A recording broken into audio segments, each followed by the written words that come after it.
আসসালামু আলাইকুম, welcome to cooking house by Bithi. আশা করি সবাই ভালো আছেন। আজ আপনাদের সাথে শেয়ার করব ঘরোয়া মশলা দিয়ে খুব সহজ একটি চিকেন ফ্রাই রেসিপি। আর এভাবে চিকেন ফ্রাই তৈরি করলে সবাই বারবার এটাই খেতে চাইবে। ইফতার অথবা বিকালের নাস্তার জন্য খুব সহজে তৈরি করে নেওয়া যায়। তাহলে চলুন রেসিপিটি দেখে নিই। আর এখনও যারা আমার চ্যানেলটি সাবস্ক্রাইব করেননি তারা প্লিজ আমার চ্যানেলটি সাবস্ক্রাইব করে নেবেন। চিকেন ফ্রাই তৈরি করার জন্য আমি এখানে 2 টুকরো চিকেন নিয়েছি। পরিমাণে কেউ বেশি করতে চাইলে সেভাবে চিকেনের পরিমাণ নিয়ে নিতে হবে। আর এইভাবে চিকেনের গায়ে একটু ডিপ কাট করে নিয়েছি, এতে করে মশলাটা ভালোভাবে মিশে যাবে।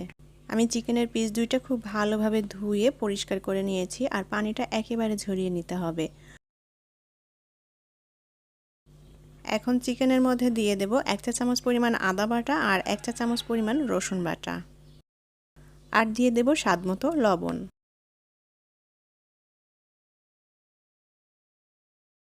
1 চা চামচ পরিমাণ দিয়ে দেব শুকনা মরিচ গুঁড়া, 1 চা চামচ পরিমাণ ভাজা জিরা গুঁড়া,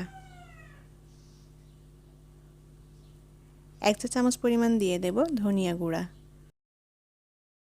হাফ চা চামচ দিয়ে দেব গোলমরিচ গুঁড়া, হাফ চা চামচ পরিমাণ গরম মশলার গুঁড়া দিয়ে দিয়েছি, এই জায়গাটুকুই স্কিপ হয়ে গিয়েছে। সামান্য পরিমাণ হলুদ দিয়ে দেব, হলুদ না দিতে চাইলে বাদ দিতে পারেন, দিলে কালারটা ভালো আসবে। আর দিয়ে দেব লেবুর রস, আমি এখানে 1 ফালি লেবু কেটে নিয়েছি, এখন লেবুর রসটা দিয়ে দেব। আর চিকেন ফ্রাইয়ের মধ্যে লেবুর রস দিলে খুব সুন্দর একটা ফ্লেভার আসে, খেতে ভালো লাগে। হাতের কাছে যদি লেবু না থাকে, লেবুর পরিবর্তে ভিনেগার ব্যবহার করা যাবে।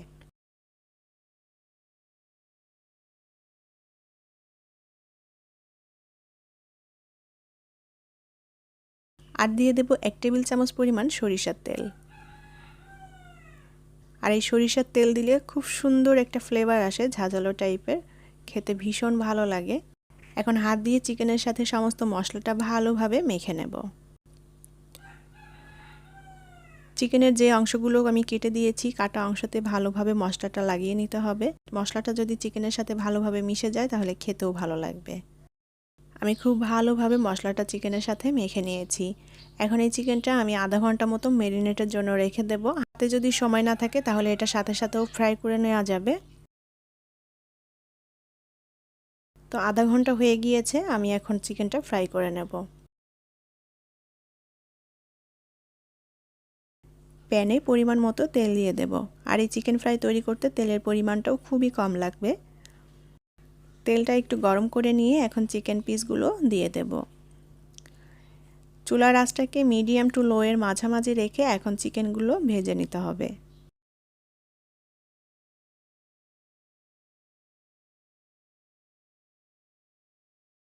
আমি 5-6 মিনিট মতো চিকেনগুলোর এক পাশটা ভেজে নিয়েছি। এখন এটা উল্টে দেব। আর এভাবে উল্টাপাল্টা করে দিয়ে চিকেনটা খুব সুন্দর করে ভেজে নিতে হবে। চিকেনগুলো একটু পোড়া পোড়া হবে, আর এই চিকেন ফ্রাইটা পোড়া পোড়া খেতে ভালো লাগে। এটা আপনাদের পছন্দ মতো কালার করে বা যে যেভাবে পছন্দ করেন সেভাবে ভেজে নিতে পারেন।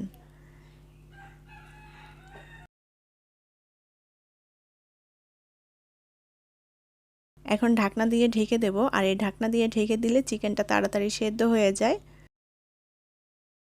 5 মিনিট মতো ঢাকনা দিয়ে ঢেকে আবারও চিকেনটা ভেজে নিয়েছি।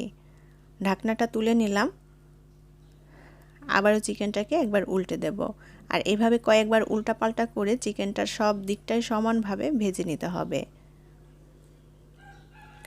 আর চুলার আঁচটা কিন্তু অবশ্যই মিডিয়াম টু লো এর মাঝামাঝি রাখতে হবে, অথবা একদম লোতে রাখতে হবে, তাহলে মশলাটা কিন্তু পুড়ে যাবে না।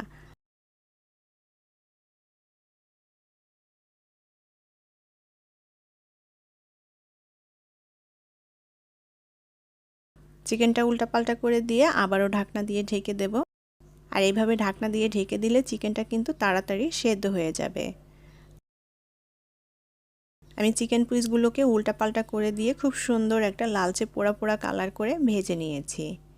আপনারা দেখেই হয়তো বুঝতে পারছেন চিকেনটা কত সুন্দরভাবে ভাজা হয়েছে। আর এই চিকেন ফ্রাইটা এভাবে একটু লালচে পোড়া পোড়া করলে খেতে বেশি ভালো লাগে। তারপরেও আপনারা আপনাদের পছন্দ মতো করে ভেজে নিতে পারেন। চিকেনটা ভাজা হয়ে গিয়েছে, এখন তেল ঝরিয়ে উঠিয়ে নেব।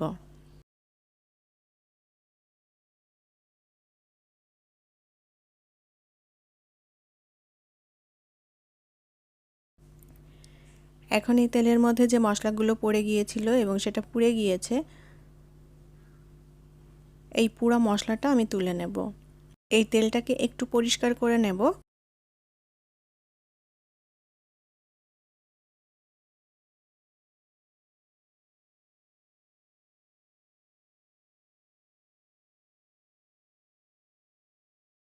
এখন এই তেলের মধ্যে দিয়ে দেব 2 টেবিল চামচ পরিমাণ চিলি সস,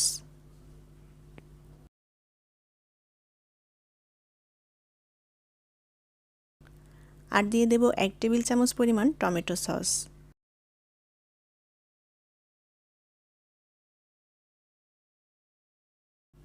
হাফ টেবিল চামচের মতো দিয়ে দেব সয়া সস,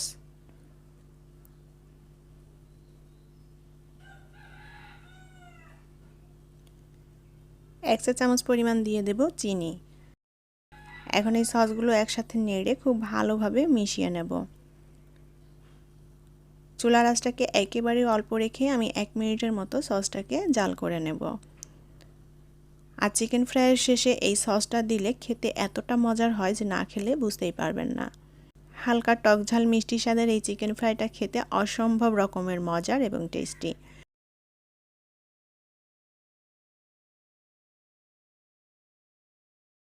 সসটা আমি খুব ভালোভাবে নেড়ে মিশিয়ে নিয়েছি। এখন এর মধ্যে ভেজে রাখা চিকেন দিয়ে দেব। চিকেন দিয়ে উল্টাপাল্টা করে সসের সাথে মিশিয়ে নেব। আর এই পর্যায়ে চুলার আঁচটা কিন্তু একেবারে অল্প রাখতে হবে। একেবারে অল্প আঁচে চিকেনটাকে উল্টাপাল্টা করে দিয়ে সসের সাথে ভালোভাবে মিশিয়ে নিতে হবে। চিকেনগুলো উল্টাপাল্টা করে দিয়ে আমি সসটা ভালোভাবে মিশিয়ে নিয়েছি চিকেনের সাথে। আর আপনারা দেখেই হয়তো বুঝতে পারছেন কতটা লোভনীয় হয়েছে চিকেন ফ্রাইটা দেখতে। এখন চিকেন ফ্রাইটা চুলা থেকে নামিয়ে নেব। তৈরি হয়ে গেল ঘরোয়া মশলা দিয়ে খুব সহজেই দারুণ মজাদার এবং টেস্টি চিকেন ফ্রাই। আমি চিকেন ফ্রাইটা পরিবেশনের সময় উপর দিয়ে কিছু সাদা তিল ছড়িয়ে দিয়েছি। সাদা তিল দিয়ে খেতে খুবই ভালো লাগে, তবে কেউ না দিতে চাইলে বাদ দিতে পারেন। আর এই চিকেন ফ্রাইটা লুচি, পরোটা, তান্দুরি অথবা নান যে কোনোটার সাথে পরিবেশন করতে পারেন, অথবা এমনি এমনিও খাওয়া যাবে। ইফতার অথবা বিকালের নাস্তার জন্য বানিয়ে পরিবেশন করতে পারেন। সবাই ভীষণ পছন্দ করবে খেতে। আশা করি আমার আজকের রেসিপি আপনাদের ভালো লেগেছে। আর আমার রেসিপিগুলো ভালো লাগলে চ্যানেলটি সাবস্ক্রাইব করে সাথেই থাকবেন। ভালো থাকবেন সবাই। আজকের মতো বিদায় নিচ্ছি। আল্লাহ হাফেজ।